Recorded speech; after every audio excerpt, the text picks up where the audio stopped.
Bienvenidos a este programa de DMP Geopolítica y Demoliendo Mitos de la Política. Quien les habla, Bruno García, y me acompaña Santiago Martínez de Eureka News. ¿Cómo estás, Santiago? Hola, ¿qué tal, Bruno? Pues aquí, casi listo de todo ya para poder hablar y para poder darle caña aquí a la gente naranja. A la gente naranja.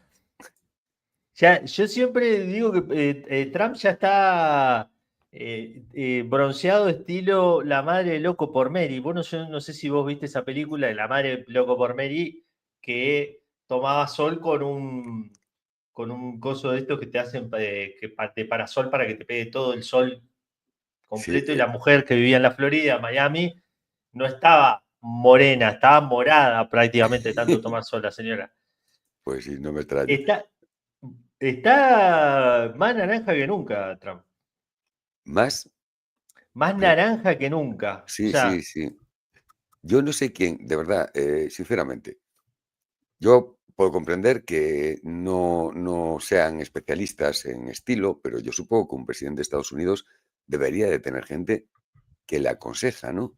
Y la verdad, es que yo no sé qué le encuentra ponerse ese color, porque estoy seguro que tendrá dinero para comprarse algún bronceador de esos sintéticos que le da un color natural, digo yo. No lo sé, no lo sé. mucha cama solar, me parece.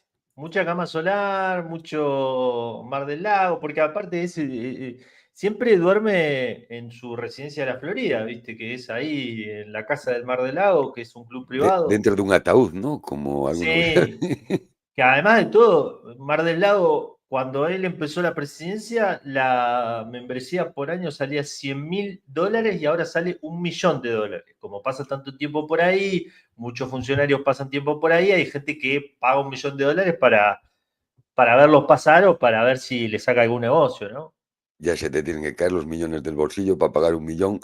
Solamente pensar que va al bolsillo del tipo ese, vamos, aunque tuviera 50.000 millones de dólares para gastar por las mañanas. Vamos, no me meto yo ahí ni un duro. Es más, vemos que también la riqueza personal de Trump, leía el otro día, creo que pasó de unos 3.500 millones de dólares a más de 7.000 millones desde que es presidente. Debe ser Eso que hace horas sacó, extras después de ser presidente, o no sé Eso cómo. sacó, eso sacó Bloomberg esta semana. Hay una buena investigación de un periodista de New Yorker que habla desagrega las ramas de los distintos negocios de Trump. Entonces, por ejemplo, dice, con los hoteles está ganando X cantidad de plata, porque por hoy hay 10 proyectos a hacer Trump Hotel, Trump Tower, Palm Beach, Resort, Golf, no sé Gaza qué. Resort también, ¿no? Claro, que están metidos los árabes, los emiratíes, entonces están haciendo proyectos en Vietnam, en Emiratos Árabes, en Arabia Saudí, en Belgrado, todo relacionado con eso. Después, otra gran cosa con la que está haciendo mucho dinero son con las criptomonedas, porque en paralelo que él desreguló el uso de las criptomonedas, lanzó una empresa que está que tiene una stablecoin, una de las 5 más grandes stablecoins relacionadas con bonos del tesoro y con el dólar. Estas criptomonedas por lo general son monedas que no fluctúan tanto como las demás Sí, son de y cambio fijo, ¿no? son de cambio fijo, generalmente son utilizadas para cambiar de una moneda al otro, de una moneda a la otra. Y después, con estas casas de criptomonedas, más los meme coin, que son una vulgar estafa, porque la gran mayoría de lo que compraron los meme coin de Trump y de Melania terminaron perdiendo plata, pero un grupo privilegiado que compró bajo el precio y lo vendió alto se llenó de plata. Hombre, hay muchas acusaciones de que incluso él hace que caiga, por ejemplo, ciertos valores de Mm, bolsa con declaraciones, por ejemplo, como las del otro día, que sus amiguetes, supongo que también a nombre de él o en nombre de él, compran esos activos regalados cuando cae y después vuelve a subir y se infla a ganar dinero, ¿no? O sea, en otras palabras, que adultera la bolsa, ¿no? Y después supongo que encima, como dices tú, todos esos resorts que está montando por el mundo, pues le dirá a un golfo un petrogolfo de estos, le dirá, mira, tú, pues, ¿qué quieres? ¿Que te apruebe tal, tal, tal, tal? Bueno, pues tú inviertes aquí y yo después quito una ley gubernamental que X y hacemos negocio juntos, ¿no? O sea, en menos palabras, se está aprovechando de que es presidente de un país para adulterar mercados, para ganancias personales, etcétera, ujú. etcétera, etcétera. O sea, prevaricación que le llaman de toda la vida, ¿no?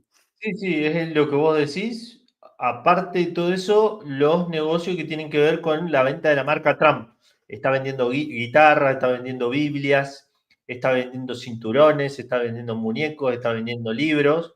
Lo de vender Biblias sí que está bien, tiene pinta de vendedor de Biblias, de esos que salían de las películas de los años 20 en Estados Unidos cuando la depresión, ¿sabes? Que iban con una niña vendiendo Biblias por el medio oeste, estafando a la gente, pues sí, eso sí Sí, tiene pinta. después el hijo, uno de los hijos, creo que es Donald Trump Jr., se convirtió en accionista de Polymarket, que es esta casa de apuestas políticas que ahora está Mm, sospechada de haber filtrado la información del Premio Nobel de la Paz a María Corina Machado, que el Comité del Nobel sacó una investigación. vaya Comité lío. del, Comité, claro, porque un día antes las apuestas en Polymarket daban que ganaba María Corina Machado y todo el mundo dijo, che, pero cómo va a suceder esto? Claramente alguien le informó a los Trump posiblemente de que iba a ganar María Corina Machado y empezaron a hacerse apuestas sobre esto. Pero bueno, además de todos esos negocios, ¿qué más otro que estoy tratando de recordar porque que ha hecho en el último tiempo? Bueno, los negocios que tienen que ver ahora con la reconstrucción de Gaza y todos los negocios que tienen que ver con el yerno de Trump, con Jared Kushner, que armó un fondo de inversión que se llama Affinity Partners, que está integrado por capitales del Fondo de Inversión de Qatar, de Emiratos Árabes Unidos, de Arabia Saudí, y que este personaje es el que, por ejemplo, fue a promocionar los acuerdos de paz a Israel, que está haciendo todo el negocio con Tony Blair para ponerlo a la cabeza de la Junta Internacional que va a decidir qué proyectos de reconstrucción van y qué no. Y bueno, así podemos seguir hablando de los largos negocios de este monarca estadounidense, que veremos el año que viene qué pasa, porque realmente este año se está encargando de hacer toda la destrucción que pueda. O sea, y podemos repasar, yo empiezo a enumerar quilombos, crisis en la que está metida Trump, la crisis de las redadas antimigratorias del ICI, la guerra de aranceles que ahora volvió porque China está respondiendo, la guerra por el cierre del gobierno que está aprovechando para despedir gente y recortar programas de gobierno, la guerra en Ucrania, Por cierto, el, hablando de, perdona que te corte, la guerra de Ucrania, no sé si sabes que ahora mismo están hablando Putin y Trump. ahora mismo están hablando. Sí, Bueno, veremos a ver qué sale de ahí, a ver, porque lo último que sabíamos que iba a enviar misiles Tomahawk a Ucrania, de ¿no? eso están hablando. Mañana va Zelensky a la Casa Blanca y hoy, antes Trump, no fue Putin, fue Trump el que llamó a Putin, ¿no? Veremos esta noche los ataques con Iskander y con Kinzhal, nos dirán la conversación, el resultado. A ver si fueron bien o fueron mal, porque aparte de Sí. todo está la cuestión de que pareciera, y acá empezamos a hablar del tema que nos convoca en el día de hoy, que es esta semanita de asedio, de crecimiento del asedio contra Venezuela, porque sobrevolaron al menos dos bombarderos estadounidenses B-52, eh, fabricados en los años 50, conocido por ser insignia en bombardeos en la guerra de Vietnam, Afganistán y en Irak también. ¿Cómo cómo esto se puede unir también con el frente ucraniano en cualquier momento también, ¿no? Como fue en la Guerra Fría. Vamos a hablar un poco con eso con Santiago. Primero vamos a hablar de la información cruda que tenemos. La información cruda que tenemos es que en el día de ayer, a la mañana, 3 bombarderos B-52 salieron de Tampa, Florida, una base estadounidense, prendieron los teletransportadores para ser vistos en todos los canales de monitoreo de vuelos. Hoy por hoy sobre Venezuela, todos los analistas de fuentes abiertas tienen prendido FlyWatch, ahí la base de datos abierta que tiene que ver con los vuelos y también las que tienen que ver con los barcos. Y se encuentran estos analistas de fuentes abiertas que están monitoreando permanentemente lo que pasa en el país, que hay 3 bombarderos B-52 que se están dirigiendo al frente de Venezuela. Lo que uno sospechaba era que iban a ir a Puerto Rico. La novedad o la particularidad es que cuando están yendo para Puerto Rico, vamos a recordar una cosa, no tenemos un mapa lamentablemente, pero Sí, sí, creo. Venezuela está en la costa atlántica y Puerto Rico está casi en el frente y compone una de las 3 grandes Antillas del Caribe. A ver, las 3 grandes Antillas del Caribe descubiertas por Cristóbal Colón, según la historia, hablan de la Española, Cuba y Puerto Rico. Como ven, Puerto Rico está más del lado del Caribe y Cuba, si podés abrir un poquito más, lo Vale. vamos a ver. Cuba está al lado de la Florida. Cuba está al lado. Bueno, las bases militares que está utilizando Estados Unidos para su despliegue están precisamente en Puerto Rico. Ahí están los 10 F-35 desplegados para esta operación antidroga, que en realidad es una operación de cambio de régimen contra Maduro. Ahí están desplegados algunas veces los destructores. Hace un tiempo el secretario del Pentágono visitó el USA-2 HIMA y están otros buques de guerra, los 10 buques de guerra de los que ya hemos hablado, orbitando alrededor de Venezuela. Bueno, estos 3 bombarderos se presumía que iban a Puerto Rico, pero no van a Puerto Rico, sino que terminan pasando casi al frente de la zona de Maiquetía. Es una región aérea para los vuelos aerocomerciales y también los vuelos militares, que se llama F. Maiquetía. Justo es el mismo nombre del aeropuerto que está ahí abajo de Caracas. Como están viendo, desde Puerto Rico a Caracas hay una línea recta prácticamente, por eso una de las amenazas siempre es los F-35 en 10 minutos o en 20 minutos pueden llegar a Caracas y bombardearla.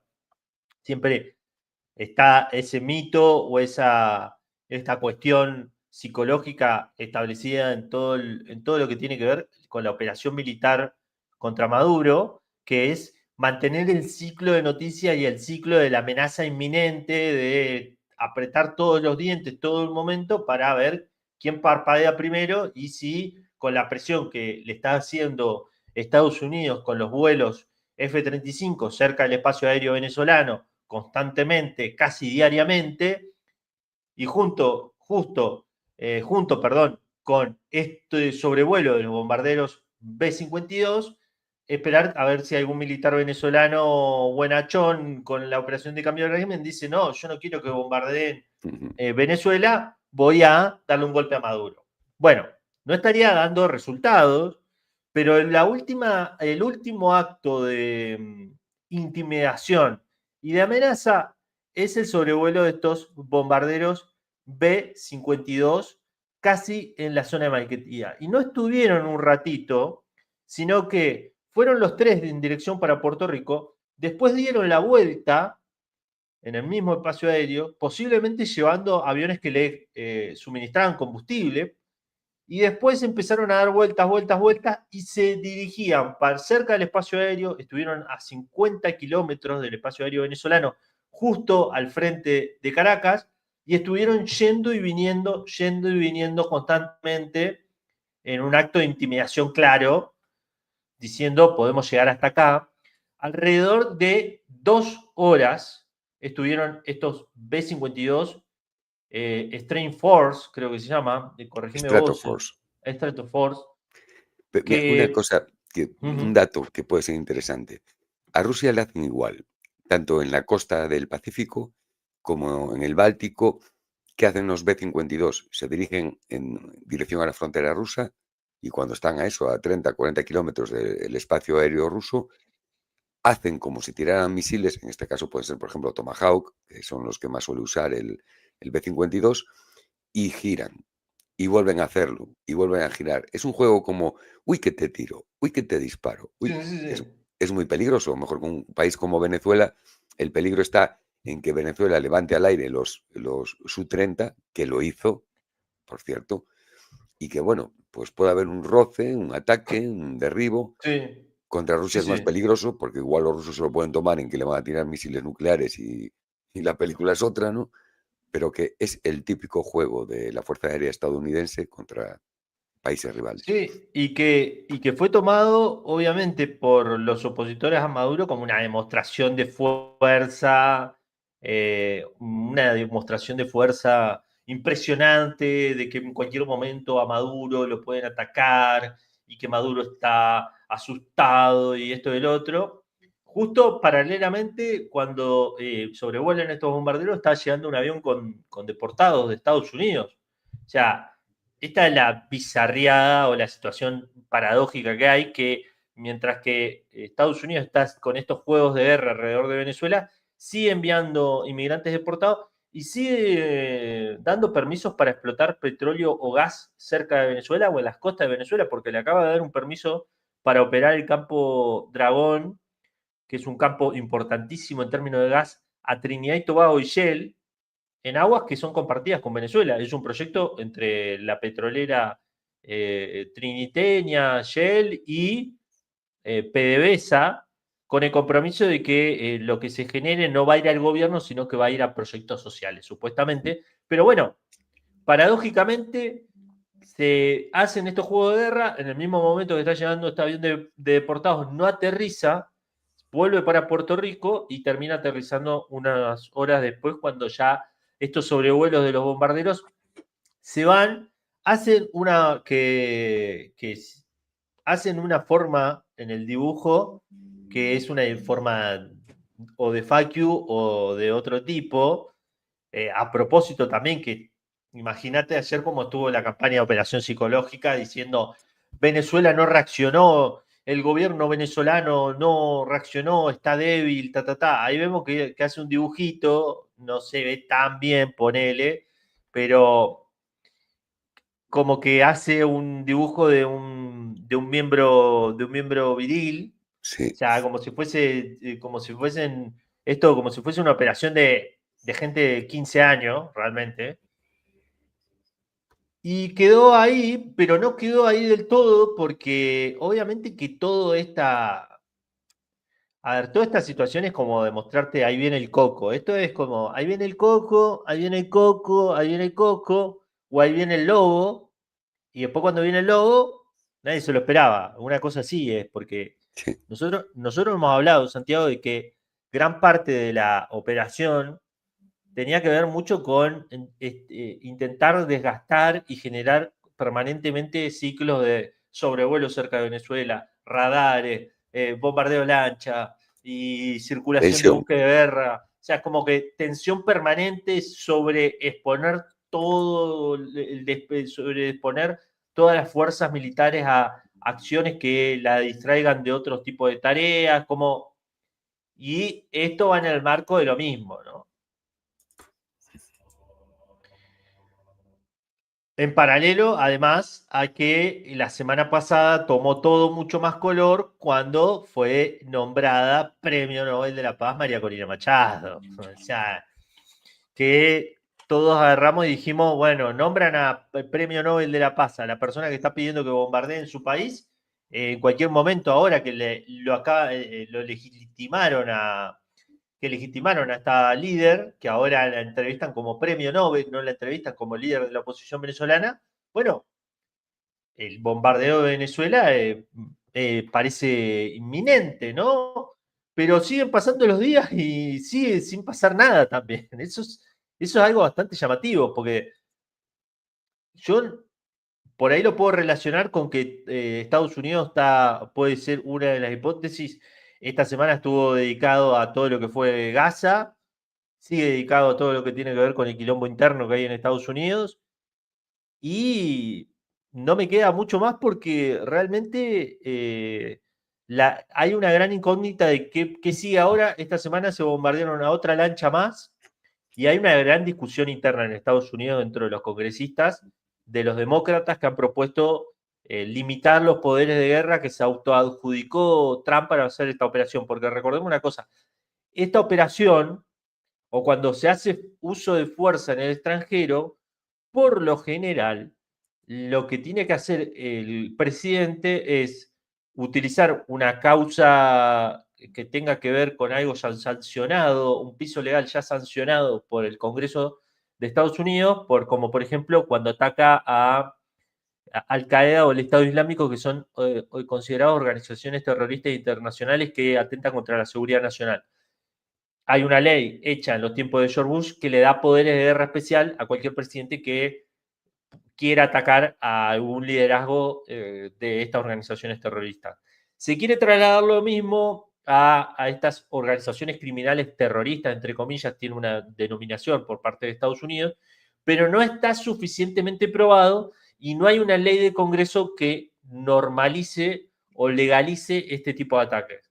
Entonces lo que hizo Donald Trump y su equipo de abogados es crear la teoría de que Estados Unidos está en conflicto con los carteles de narcotráfico que están inundando las calles de Estados Unidos con droga. Por eso siempre habla del fentanilo, porque el fentanilo es el origen de casi 1 millón de muertes por sobredosis en Estados Unidos a lo largo de los últimos 20 años, 76.000 el año pasado.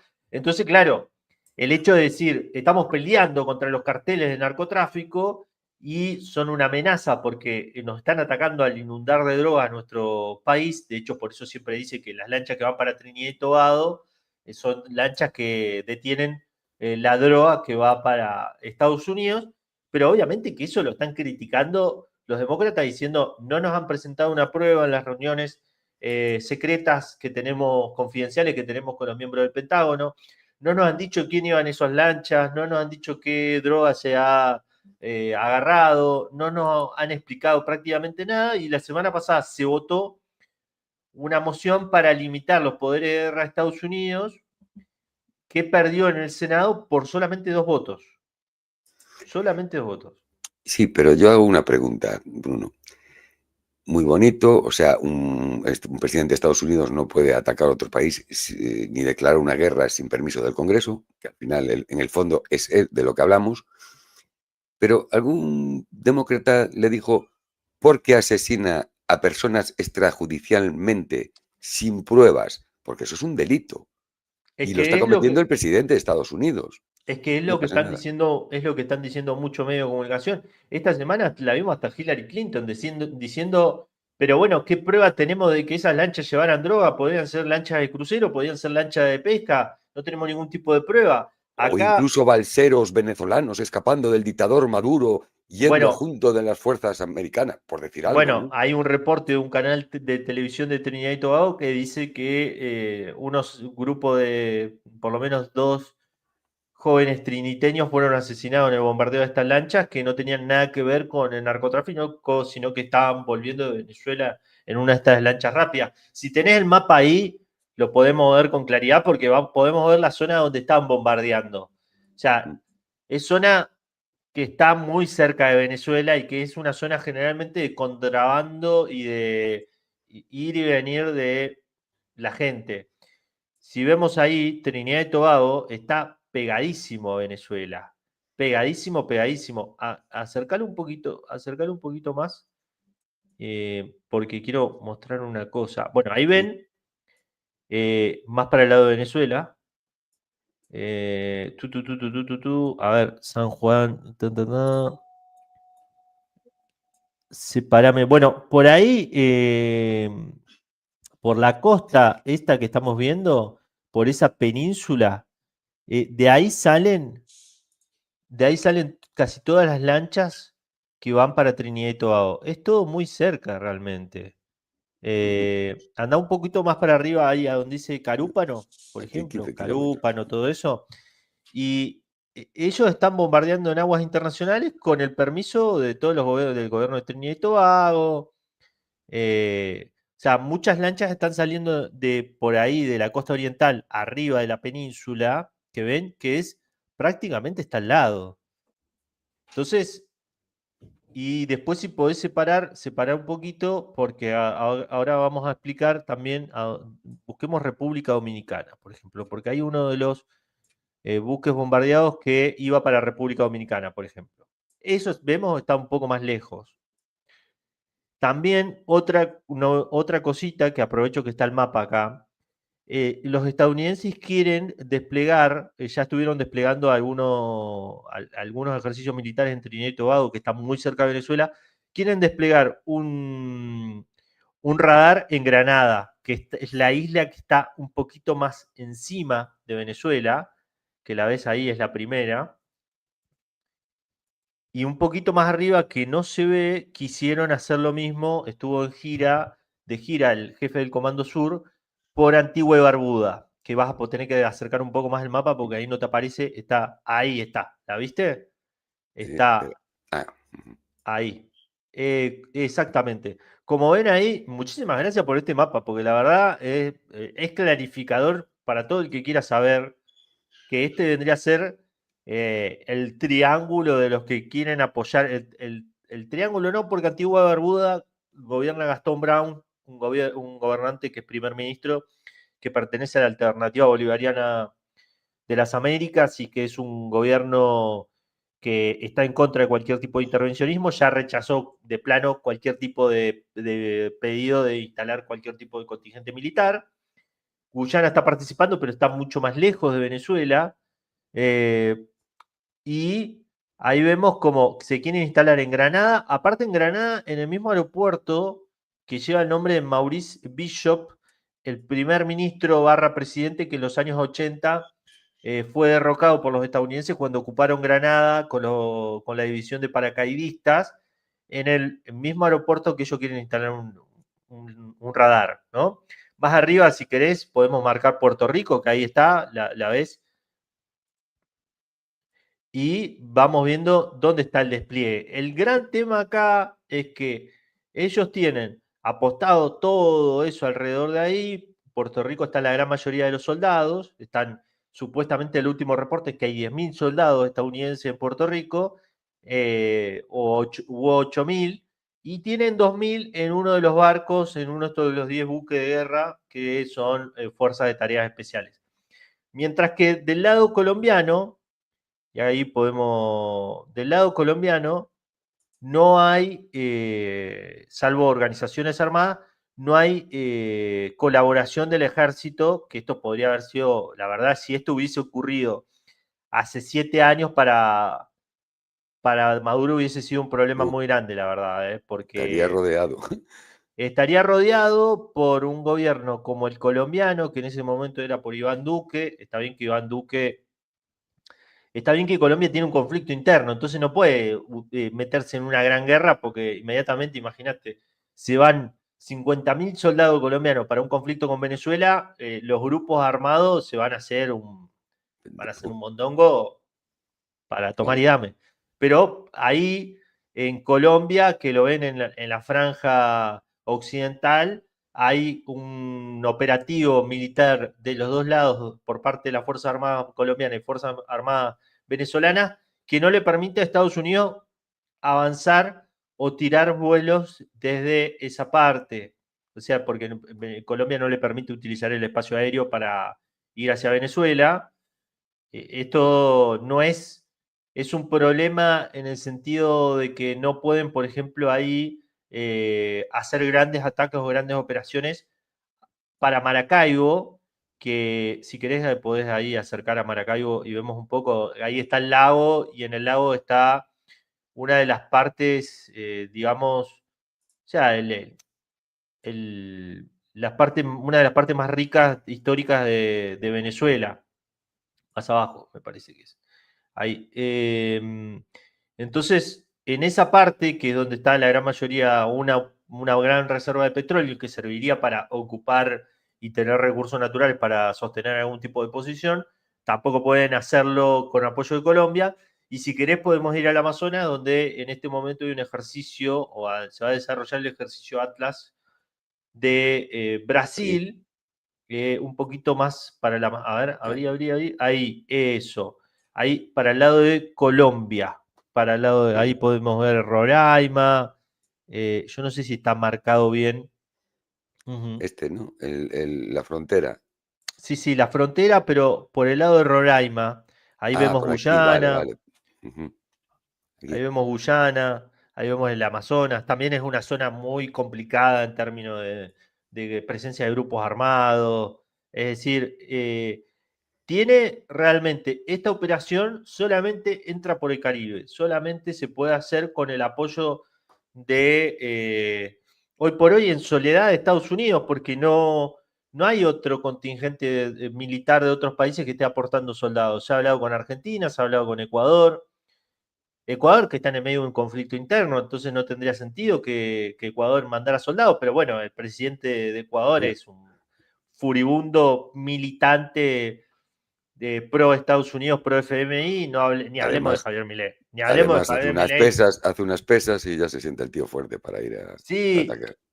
y necesitarían realmente, por ejemplo, en el caso de Argentina, para enviar un contingente, yo creo que habría un gran problema interno de autorización, o Mm, sea, habría un gran debate de enviar militares para participar de una operación multinacional, que es una de las grandes cuestiones. O sea, esta operación para hacer una operación de desembarco de desembarco de ocupación necesitaría una fuerza multinacional para que los estadounidenses no estén tan expuestos.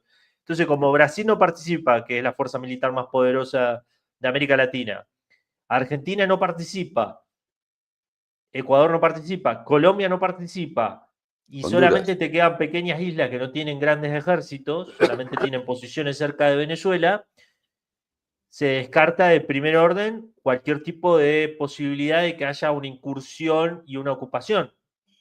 Que, dicho sea de paso, como estamos viendo ahí, como armamos todo el mapa ahí, diagramamos todo este mapa, necesitaría, según el cálculo más bajo, de 50.000 soldados por lo menos para ocupar. Se coqueteó en algún momento, en el medio de toda esta campaña de comunicación, con que podrían utilizar, capturar lugares estratégicos de Venezuela en una especie de sostener una posición ahí para proyectar debilidad en Maduro. Para mí eso está bien tirado de los pelos porque puede ser contraproducente, ¿no? Porque puede ser, bueno, Venezuela le permite ocupar un pozo petrolero en la faja del Orinoco, que hay para buscar la faja del Orinoco tendríamos que hacer un quilombo porque está por ahí, pero está en el uh, oriente también. Eh, igual tendría así. que, tendría que hacer un operativo que para mantener esa posición Venezuela no tiene que ni reaccionar, Por ¿viste? aquí dices, Sí, por ahí está. por Yo me Curiapo. pierdo. A ver, ahí lo voy a buscar bien, entonces te digo, porque la faja del Orinoco, que es a donde está el reservorio más grande de petróleo del mundo, lo que pasa que es petróleo Súper pesado o extra pesado pesado. ¿no? Mm. Ujú. Sí, por ahí yo estoy medio perdido. A ver, sí, me parece que es ahí, ¿eh? Sí, sí, sí. Te voy a mandar un mapa igual para que lo veas a ver Sí, debe sí, ser en el delta, ¿no? sí, Del Orinoco, supongo. sí, sí, por ahí está, por ahí está. Ahí te lo paso igual para ver si estamos bien, porque sepan disculpar. Esto lo estamos improvisando con Santiago, Ah, pero ahí te lo pasé el chat privado para que vos veas y compares. ajá, Sí, es toda esa zona. Entonces tendrían que meterse acá o meterse en el lado de Maracaibo para, que ya vimos hace un rato, para ocupar una posición ahí y resguardarla, y con la cuestión de que esa posición no debería ser atacada en ningún momento. O sea, debería Viene, ser que ellos tengan aquí, superioridad aérea y que no le intenten meter ningún dron y que nada por el estilo, pero quedaría muy expuesto, la verdad. a ver, esto Entonces yo creo que yo por lo menos no creo que es una teoría que lanzó viene Washington siendo Examiner. algo así, más o Sí, algo menos. así. Sí, sí, algo así. Lanzó Washington Examiner esta teoría de que este despliegue serviría para ocupar pozos del petróleo. En la faja petrolífera del Orinoco, como vemos, es muy profundo. Vos te metés ahí y después tenés que aguantar ahí, ¿no? Ujú. Y Es que, después en el lago de Maracaibo, que está más cerca podría ser posible, no tenés el apoyo de Colombia, el apoyo clave de Colombia. De hecho, Colombia lo va a denunciar. Colombia va a decir, se metieron acá al espacio aéreo, esto y el otro, no estamos de acuerdo, te vas a tener un quilombo grande como una casa. Después está el tema de en qué activos se mete.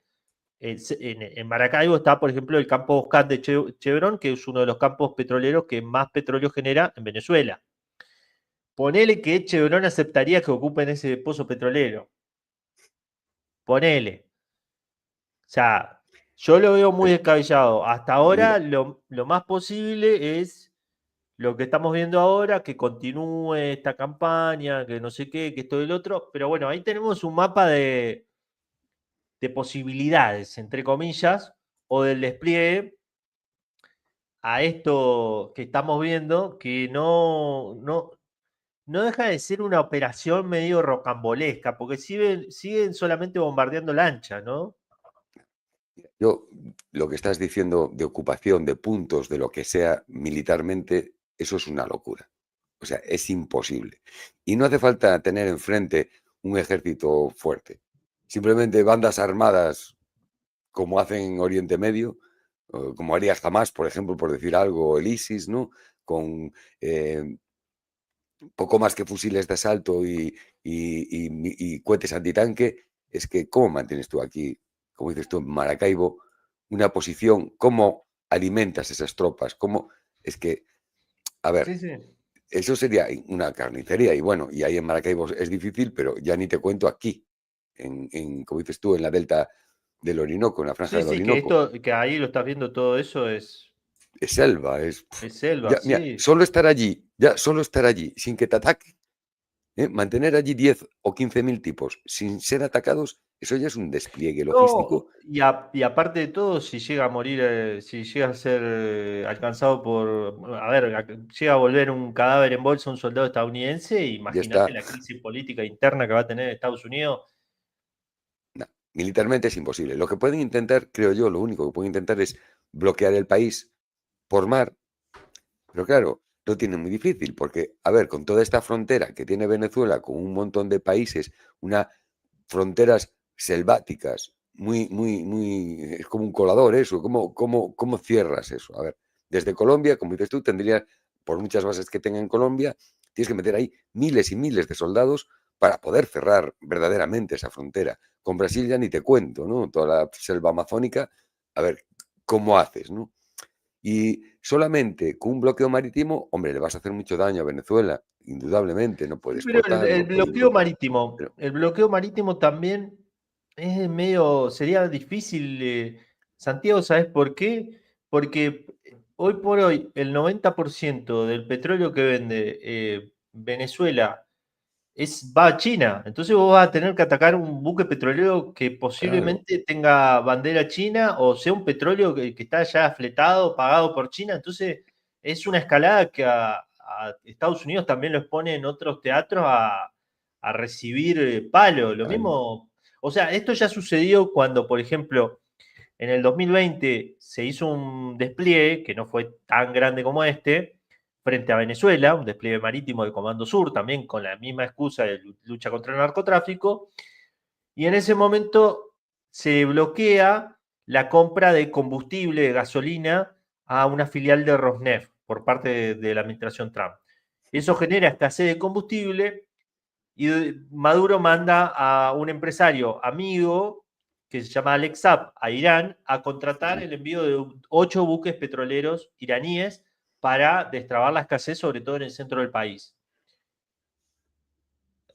Paralelamente, Alex Saab, cuando vuelve de hacer esa misión, recala en Cabo Verde. Alguien del gobierno venezolano, se presume que en ese momento el que era ministro de Finanzas, Simón Serpa, lo entrega o pasa información a Estados Unidos.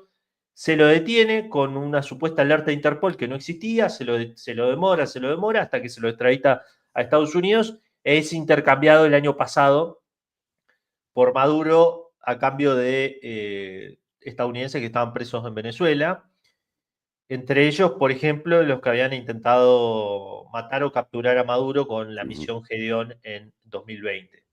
Bueno, cuando pasan los 8 buques petroleros iraní, la gran incógnita era, bueno, ¿qué van a hacer? ¿Qué va a hacer Estados Unidos con esos buques petroleros iraníes? Y la gran derrota, de alguna manera, de ese despliegue en lo simbólico fue que los 8 buques petroleros iraníes entraron a las aguas marítimas venezolanas, fueron escoltados por los Sukhoi, y eso disminuyó por un tiempo, le dio un puente al gobierno venezolano para poner a andar las refinerías que tenían para establecer por lo menos un suministro de combustible mínimo. Esto te demuestra que es muy difícil cuando vos también haces un bloqueo marítimo a Claro. otro país. Además, por ejemplo, ahora el papel que hizo Irán en ese momento, dándole los productos para trabajar a Venezuela, lo está haciendo ahora Rusia. Rusia le está sirviendo todos los productos químicos y todo que necesita Venezuela para diluir ese petróleo tan súper pesado. ¿Qué vas a también? ¿A atacar barcos rusos? ¿A bloquearlos? No, Es que, y sí, es que es Rusia, es España, Repsol, es Chevron, son todas petroleras que no está cortando vínculo con ellas. O ujú, sea, realmente esta operación es bastante extraña porque está entrando en una zona compleja, diría yo. Porque ya el ñato este en Agente Naranja no puede echar para atrás, no va a poder echar para atrás, ya está. O sea, tiene que hacer algo. ¿Qué ujú. es el algo que va a hacer? No lo sabemos en el sentido de que pareciera que está jugando un juego de gallina, ¿viste? Sí, es que es lo que está haciendo. Es lo que está. Yo creo que mucho más tampoco puedo hacer. O una de dos, o hace una de guerra declarada con ataques aéreos durante meses, pues como hizo con Irak o con Libia o con otros países que fueron agredidos, es lo único que le queda. Y en estos momentos tampoco yo veo a Estados Unidos tan boyante económicamente como para permitirse estar durante un mes o 2 meses haciendo 30, 40, 50 salidas aéreas diarias, lanzando misiles. Eso vale mucho dinero. Son muchos millones, muchos miles de millones. Después, aún encima, como tú comentabas hace un rato, tampoco puede hacerlo. Tiene que tener permiso del Congreso. ¿Con qué motivo atacas a un país externo sin declaración de guerra? Porque lo del narcotráfico, eso no tiene, o sea, tiene peso delante de una cámara para hacer las tonterías que está haciendo ahora, pero tanto como para una declaración de guerra, vamos, no sé, si llegamos ya a que es tan fácil atacar un país sin que pase nada, joder, no sé a dónde vamos entonces, ¿no? Sí, pero es que ese es el tema, ¿no? Ese es el tema. Vamos, ¿querés que veamos ya con este mapa? Ahí hay algunos comentarios que son interesantes, por ejemplo, que aportan gente de Venezuela. Gilberto Pérez Meléndez dice, el petróleo Maracaibo es petróleo liviano, es el petróleo que se descubrió hace 100 años, es el petróleo que históricamente fue desarrollado por las petroleras anglo-holandesas y estadounidenses, las distintas filiales de Standard Oil, Shell, y en el petróleo de la faja petrolífera del Orinoco, que ahí alguien más arriba decía que antes se les llamaba como bitumen, como un intento de las petroleras estadounidenses de bajarle el precio, decir que ese bitumen, ese crudo que no funciona Sí, para nada, cuando ese en realidad barro, era ¿no? ese barro, cuando en realidad era petróleo, es un petróleo pesado, extra pesado, que empezó a ser desarrollado más a los años 90, después de que las petroleras estadounidenses ven que los pozos históricos livianos descubiertos empiezan a decaer porque los sobreexplotan. Entonces idean con el gobierno en ese momento de Carlos Andrés Pérez en los años 70 lo que se conoce dentro de la historiografía venezolana como la nacionalización chucuta, que era chucuta se le dice como a ver, chucuta es una palabra muy venezolana, la verdad, que para explicarla, no sé cómo explicarla sinceramente, pero vendría a ser como una nacionalidad, una nacionalización de mentira, fantasma, una nacionalización que era cualquier cosa porque un par de años antes de que se acabaran las concesiones, ese gobierno de Carlos Andrés Pérez, en la plena época de la Venezuela saudita, de explosión de los precios del petróleo, con la huelga de OPEP, el bloqueo En los de 90, Israel, ¿no? Más o menos, por ahí. en los años 70. 70, Y 70, perdón. Sí. la creación de la OPEP, el bloqueo de Israel después de la guerra de 6 días, la guerra de Yom Kippur, la elevación de todos los precios del petróleo. En ese contexto, Carlos Andrés Pérez, antes de que se termine la concesión, nacionaliza, le paga, antes de que, mirá, si se finaliza la concesión, vos no le pagas nada, esperá hasta los años 80, te lo dan gratis, porque es una concesión petrolera, se acabó y se acabó. No, este le paga antes, Carlos Andrés Pérez, el presidente de ese momento, a las principales petroleras la compra, y con esa compra de esas petroleras se establecen distintas divisiones que paradójicamente son gobernadas o dirigidas por antiguos ejecutivos de todas las empresas que son nacionalizadas. Entonces se crea en ese momento Petróleo de Venezuela, compuesto en sus distintas divisiones por gerentes de estas empresas y se establece a Petróleo de Venezuela como una entidad parte prácticamente del Estado venezolano. O sea, con sus propias reglas, con su propia rendición de cuentas, sin tener una estrategia alineada con el interés nacional. Por eso en los años 90 Petróleo de Venezuela empieza a explotar y a hacer sobreproducción de petróleo en Venezuela en paralelo a toda la estrategia de bajar los precios del petróleo. Es una época en los 90 de bajos precios del petróleo que lleva a Venezuela a vivir una de sus peores crisis de mitad de los 80, cuando tiene una gran deuda externa, producto de la bonanza. La bonanza genera que vos te endeudes y que importes más cosas, que tu economía Claro. dependa más de las importaciones, y después, cuando baja el precio del petróleo, siempre viene inflación. Es el problema de solo tener una fuente importante de ingresos. Claro, en su momento se llamó eso como el efecto Noruega, pero en Venezuela los historiadores lo reversionaron como el efecto Venezuela, porque por las propias particularidades de eso, ¿no? Porque aparte que cada ciclo petrolero venía con proyectos faraónicos que terminaban quedando muchas veces en la nada o que terminaban con grandes construcciones de arquitectura. En Venezuela, en Caracas principalmente, que después se hacían muy difícil de mantener. Tenés, por ejemplo, las que fueron las torres más grandes, creo yo, del mundo, o por lo menos de América Latina, que son las torres de Parque Central, que hoy por hoy sí hay unos departamentos hermosos, unos duples que dan al Ávila, preciosos, están en el medio de la montaña ahí, estas torres pensadas como ciudades aparte. Pero todo esto viene al caso porque después, con Hugo Chávez, se nacionaliza el petróleo y se toma el control de PDVSA, y por eso sucede el golpe del 2002, y la inversión desde los años 90-80 va a la faja petrolera del Orinoco, donde está el crudo pesado y extrapesado, y paralelamente todas las petroleras que se van, abandonan sus antiguas concesiones y arman, porque paralelamente abandonan, pero establecen programas de desarrollo de los mejores pozos petroleros en alianza con PDVSA o ellas solas, empiezan a crear refinerías para el crudo pesado y extrapesado en la Florida y Texas, que son considerados el PAC.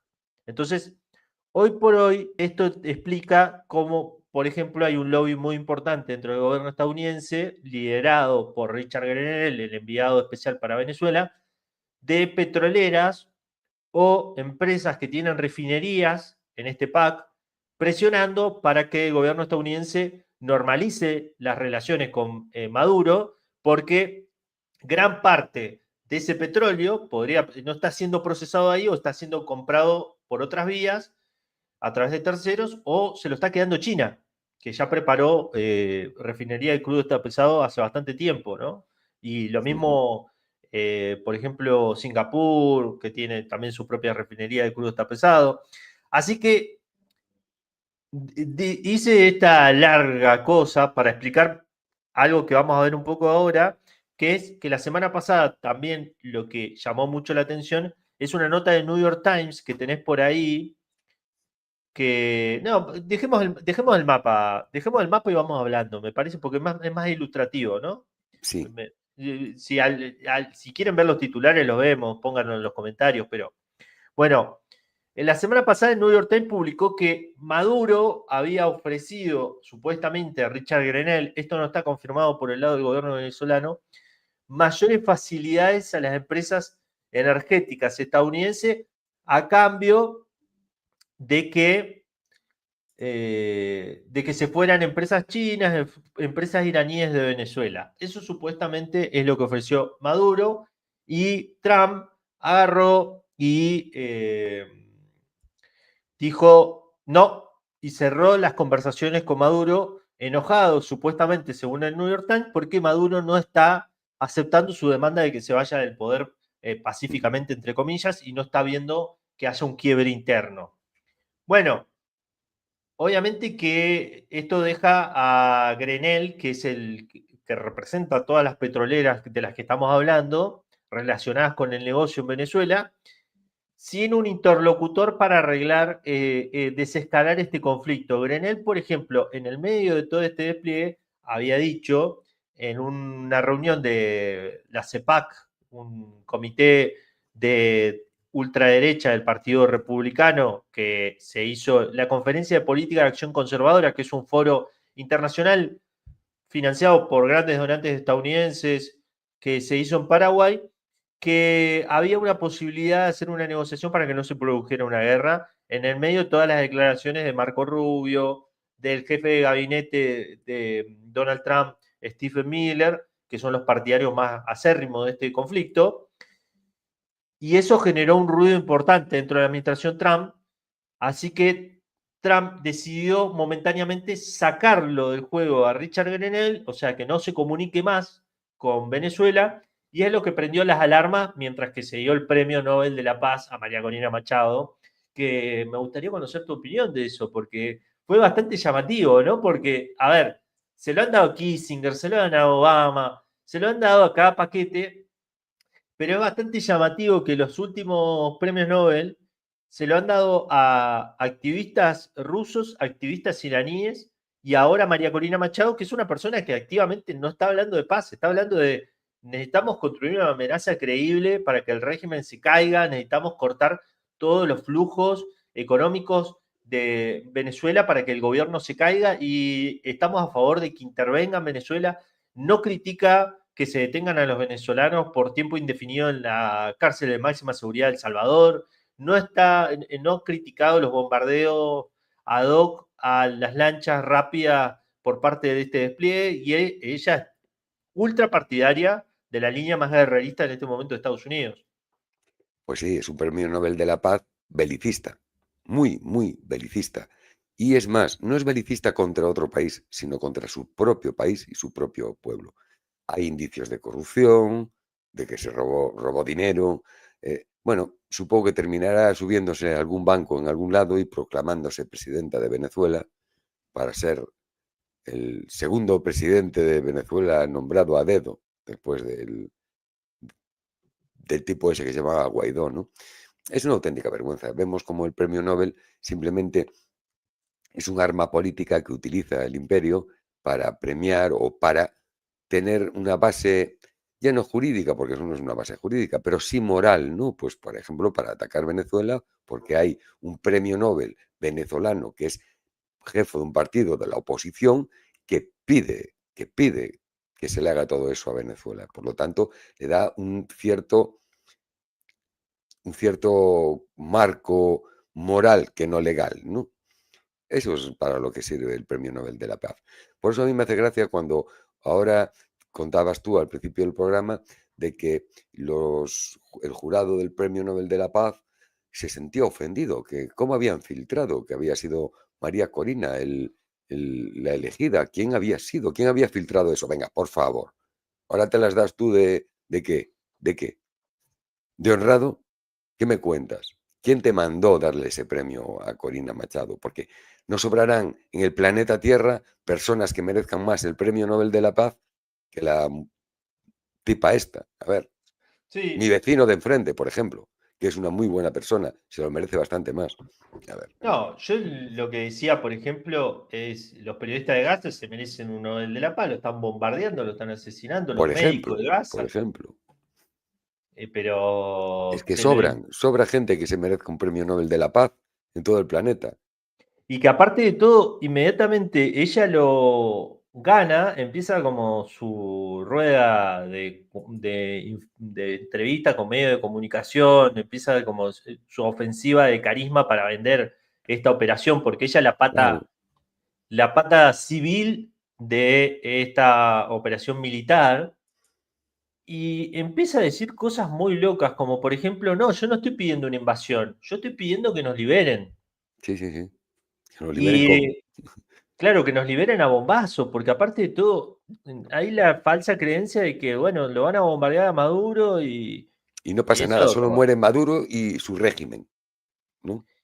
sí, El y resto de aparte los otra, venezolanos, nada, no le pasa hay nada. como yo la vengo siguiendo eh, y hay como ciertas líneas discursivas que ella va tomando en función de las cosas negativas que se dicen del despliegue militar y las cosas negativas que se dicen de ella. El tema de nosotros ¿cuándo María Corina pidió que bombardeen Venezuela? Claro, vos vas a las declaraciones de María Corina nunca dice textual hay que bombardear Venezuela. Pero sí lo que dice es, hay que aplicar el Tratado de Defensa Recíproca, el TIAR interamericano de recíproco, que establece que si un país es atacado, tiene que ser intervenido militarmente por otros países. Tiene que haber una operación de rescate humanitario multinacional. Tiene que haber alguien que nos defienda, una operación multinacional que nos defienda. Bueno, todo eso y la cantidad de declaraciones que ha hecho María Corina Machado se referencian en doctrinas de intervención como responsabilidad de proteger, que es una doctrina que utilizó la administración Obama en el Consejo de Seguridad de la ONU a través de su embajador en ese momento, Samantha Power, para decir que los países, la comunidad internacional tenía la responsabilidad de proteger a una población civil que estaba siendo asesinada en Libia.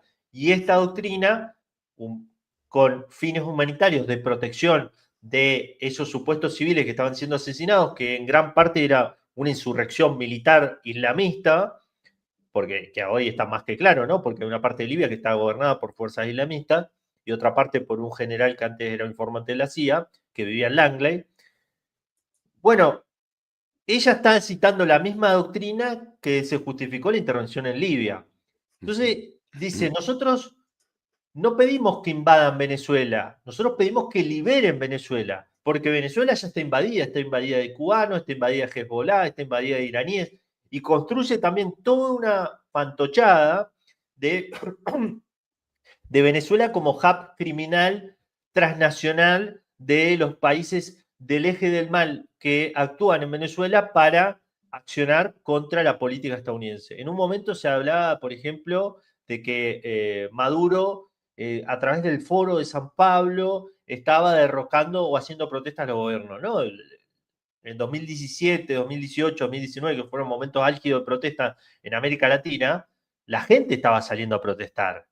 O sea, la gente en Colombia, la gente en Panamá, la gente en Chile, porque estaba hinchada la bola, salió a protestar porque le aumentaban el pasaje de bus, porque le aumentaban la electricidad, y siempre se estableció que esas revueltas, que eran enojo ciudadano concreto, eran culpa de Maduro. Y después ahora la otra gran cosa que está muy claro que también es una campaña, independientemente de todo, es el hecho de Maduro está asesinando o está persiguiendo a los opositores que están en el exterior.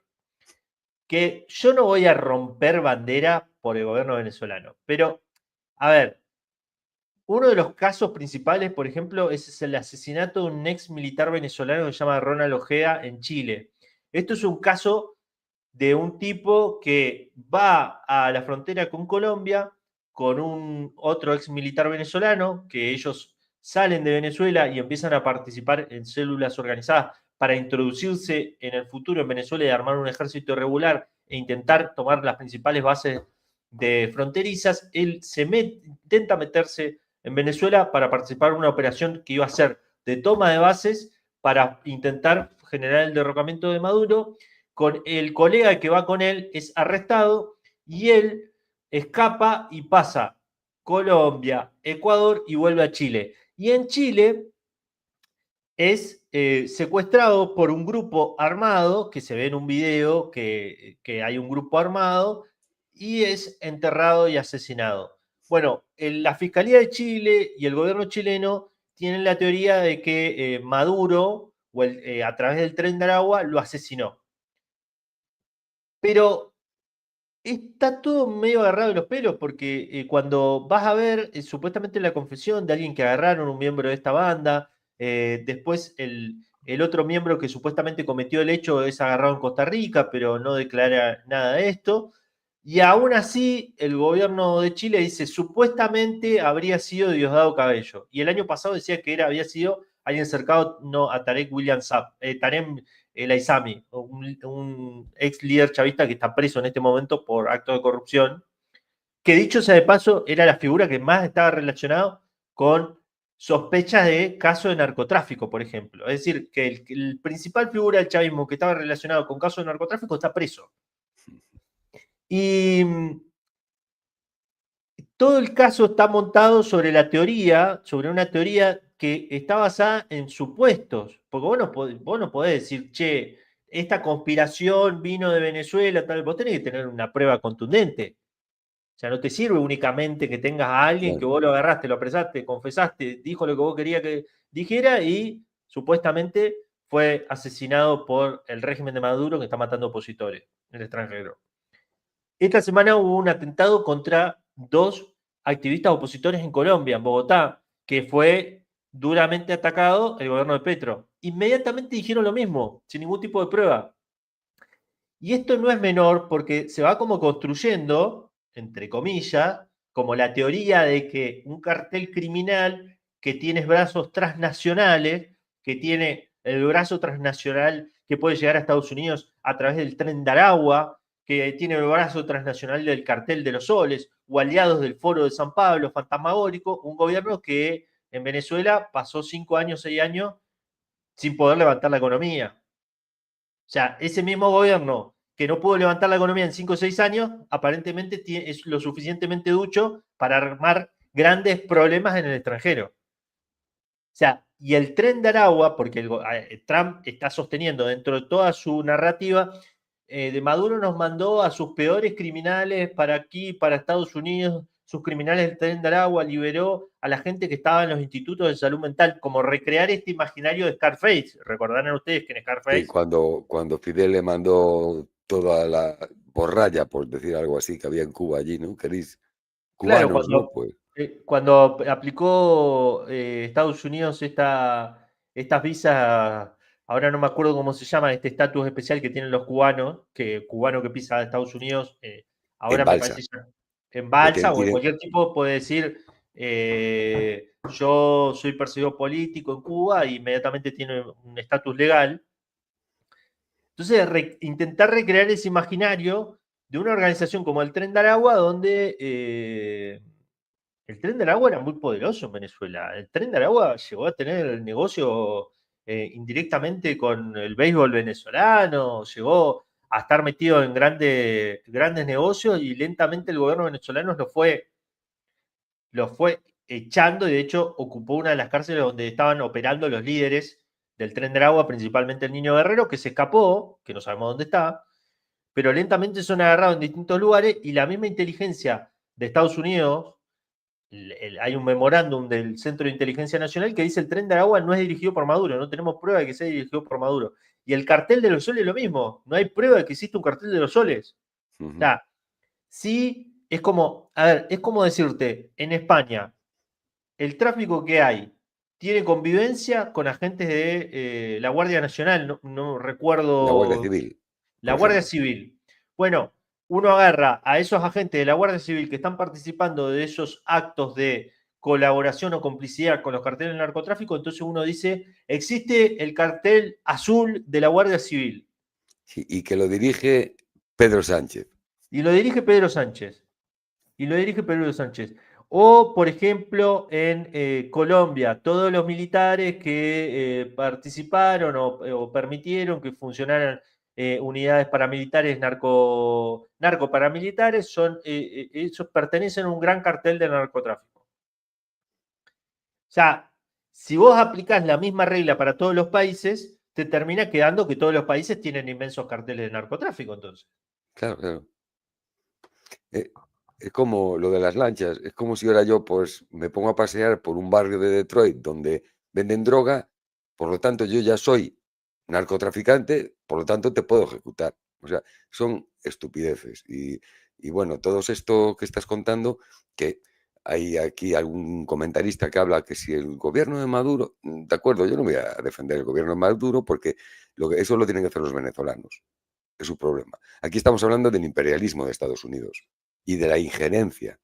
Y todo esto que estamos hablando, pues toda la persona que tenga un mínimo de conciencia geoestratégica de lo que es el mundo, sabemos que esto es todo, son montajes que hacen los estadounidenses apoyándose en, prácticamente se puede decir, traidores como la Corina esta, pues para llevar a cabo sus planes e intentar derrocar gobiernos y hacerse con las riquezas de ciertos países. En Venezuela, en Libia, en Siria o donde haga falta. Yo lo veo así, hablando sencillamente, ¿no? Sobre todo con todo Ujú. lo que estás contando, claro. Y está el tema también de, bueno, el cartel de los soles. ¿Cuánta droga sale de Venezuela? ¿Cuánta cocaína? Primero vamos a empezar por una cuestión. El Trump sostiene que de Venezuela sale fentanilo. Desde Venezuela no sale fentanilo. El De grueso de la Venezuela, red de China, de Canadá, el fentamino es que es un... el fentanilo hoy por hoy sale de tres lugares. Que México de manera terrestre, o sea, los precursores químicos salen de China y la India. De la India nunca vas a escuchar hablar porque es un país aliado de Estados Unidos. O sea, Ujú, porque los grandes laboratorios o productores químicos dan un precursor que sirve para fabricar fentanilo o es fentanilo elaborado. Todo el quilombo del fentanilo en Estados Unidos surge porque con todo el auge del comercio minorista, vos podías agarrar y de manera web, comprar a China un cargamento y te llegaban tu dosis de fentanilo. De hecho, creo hoy que incluso lo podés hacer porque hay manera disfrazada de comprarlo. ¿Qué pasa? Los carteles de narcotráfico compraban así grandes precursores, no se necesita tanto para cocinar fentanilo, cocinan claro. fentanilo, lo mandan a Estados Unidos, no necesitan grandes porciones de espacio para transportarlo, lo podés transportar en una luminaria de un auto, siempre hablamos de esto, de la facilidad que tiene para transportarlo, una de las grandes revoluciones de las drogas sintéticas, tipo la metanfetamina, el fentanilo y las drogas químicas, es la facilidad de toda la logística, que cambia toda la Hablando, logística de la cocaína, de la hablando de estas marihuana. drogas químicas, tenemos a los Países Bajos, Holanda, para entenderlos bien, que en Ámsterdam es el mayor productor mundial de MDMD, de lo que es el éxtasis. Claro. No pasa nada, ¿qué hacemos? ¿Atacamos Holanda también? El gobierno holandés es narcotraficante. Inunda toda Europa de eso. ¿Qué hacemos? Ujú. Y entonces el fentanilo no sale de Venezuela, alguna parte se cocina en en México, el cartel de Sinaloa y otros carteles, otra parte pasa en bruto a Estados Unidos y es cocinada allá, se puede cocinar como... La serie Breaking Bad es un ejemplo de eso porque Claro, ellos cocinan cristal y cocinan empiezan cocinando en una van, o sea, vos podés cocinar en en un cualquier lado. garage. Después, Mira, obviamente, arman toda su mega operación con los pollos hermanos, ahí en una instalación subterránea, en un lavadero, pero eso es muy posterior. había un tipo en internet que compró los productos químicos necesarios para hacer el hielo, que viene siendo la metanfetamina esta, y son productos legales que lo único que hay que hacer es saber cocinarlos. Y el tipo hizo 1 kilo con nada, con uno, aparte que valen céntimos, son productos químicos que no vale nada, son regalados, ¿no? O sea, se puede hacer, como dices tú, en cualquier esquina. Sí. Y después está el tema de la cocaína. A ver, New York Times, a partir del informe de drogas de la ONU, la información de la DEA, lo que dice que desde Venezuela sale solamente el 8% de cocaína que va a Estados Unidos y que entre la droga que sale del Caribe colombiano y del Pacífico colombiano sale prácticamente el 86-87 de la cocaína que va para Estados Unidos. Desde Venezuela sale más cocaína para Europa que para Estados Unidos. Y los europeos no lo vemos muy, muy agresivos respecto a esto. Otra cuestión es, los europeos no están pintando nada en esta operación. O sea, ningún país latinoamericano tiene militares desplegados acá. Nadie. Hay una cosa con este operativo, es que este operativo tiene mala prensa. O sea, el hecho que lo haga Donald Trump destruye narrativamente este operativo, porque está basado sobre una persona que es compulsivamente mentirosa. O sea, y que termina angelando hasta el peor líder del mundo, lo termina angelando Donald Trump.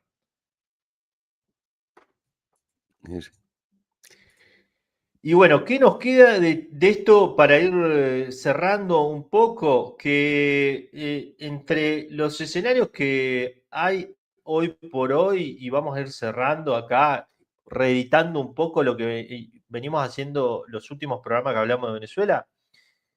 A ver, hay una posibilidad, hay un video ahí, si tenés de Donald Trump, si querés lo vemos, está en el segundo, me parece, el segundo enlace, tercer enlace, que dice declaración de Trump.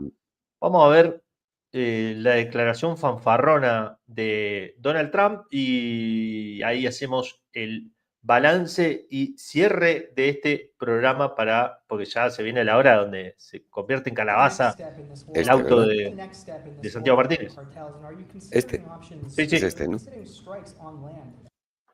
Well, I don't want to tell you exactly, but we are certainly looking at land now because we've got the sea very well under control. We've had a couple of days where there isn't a boat to be found.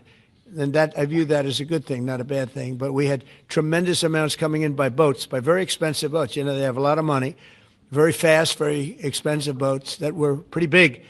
And the way you look at it is every boat that we knock out, we save 25,000 American lives. So every time you see a boat and you feel badly, you say, wow, that's rough. It is rough, but if you lose 3 people and save 25,000 people, these are people that are killing our population. President, thank you. Curious, why did you authorize the CIA?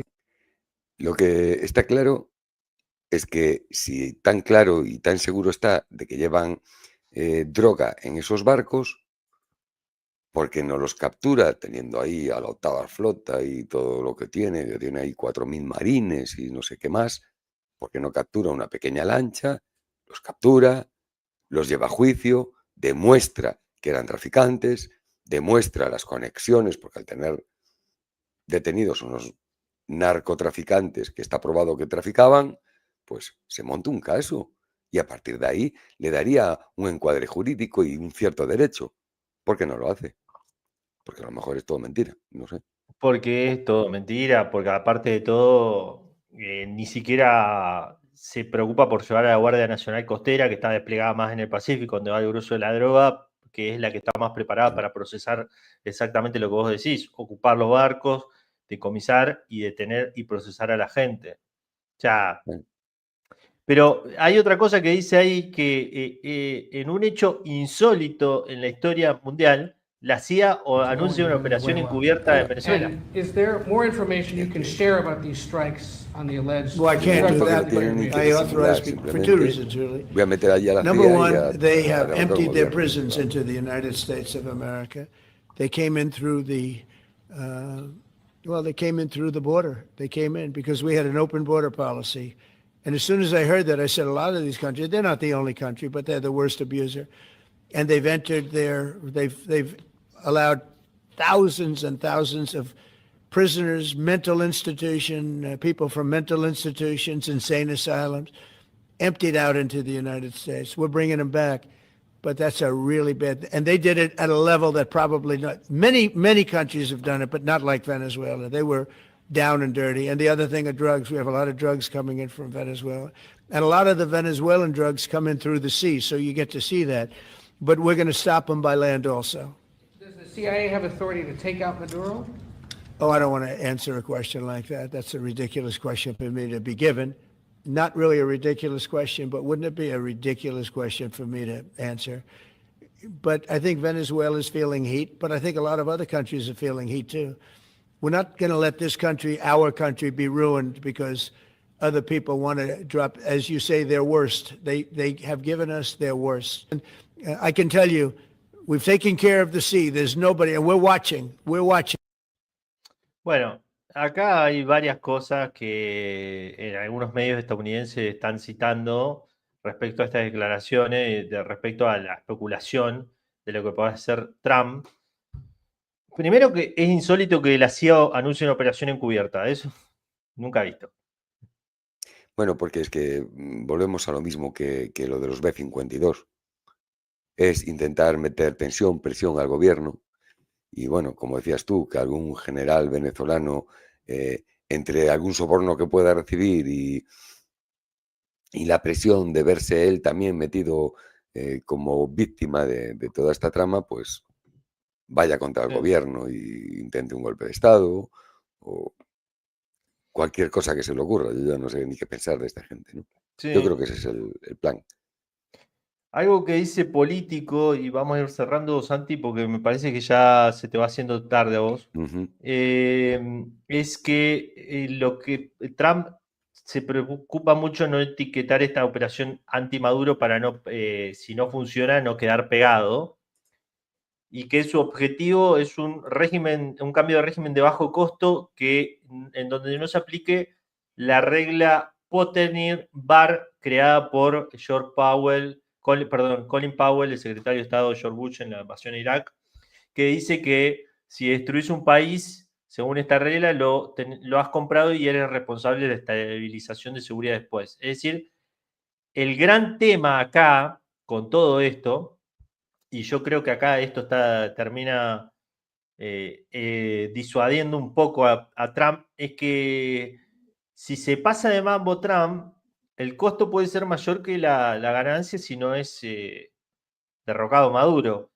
Por eso yo creo que en los próximos días lo que vamos a ver va a ser algo muy simbólico, me da la sensación, como un ataque simbólico a alguna instalación, alguna cosa ahí, entrar y salir fuerte, bombardear si pueden, y después decir, estamos atacando al régimen de Maduro, entre comillas, y seguir sosteniendo como la misma percepción de frontera asediada, ¿no? Pero me cuesta creer que todavía esto termine de escalar, más allá de que, es claro, hay indicios de que hay preparativos para algo más grande, ¿no? Sí, es más, mira, yo de verdad, hasta creo que dudo que ataquen directamente algún objetivo en Venezuela. Creo que dudo. Es decir, si atacan, no creo que sea un solo ataque. Tendrá que tener cierta continuidad. Porque si solo hacen un ataque, van a conseguir poco y van a recibir muchas críticas. Porque, a ver, ¿qué consigues atacando 2, 3, 4 puntos? No consigues nada. Y si dejas de atacar, ¿qué pasa? ¿Que has perdido? No has llegado a tus objetivos porque no los va a conseguir así. Entonces, ahí ellos mismos, el gobierno de Trump, se está metiendo en esa navaja de doble filo. Si no hago nada, quedo de perdedor. Si hago algo y es poco, también. Y si me paso y hago mucho, me meto en una guerra. Al final, la presión es para Venezuela, para el gobierno de Maduro, que creo que está reaccionando bien, es decir, no entrando a trapo y dejando que los mismos estadounidenses se vayan ahorcando dentro de esa trama que están creando. No es una situación fácil. Se metieron ahí, amenazaron y no sé ahora el camino. ¿Guerra total? No lo sé. Bueno, veremos, Santiago. Muchísimas gracias por tu tiempo, por a todos los que están del otro lado y nos vemos el jueves que viene, querido.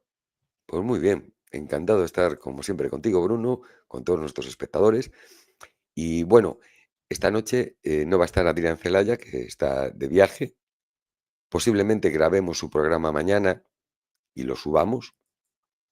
Os aparecerá en los avisos y allí os esperamos. Y si no, ya sabes, el viernes, 23 horas, tenemos a Fernando Moragón, el mago del algoritmo. Y bueno, pues hasta mañana a todos.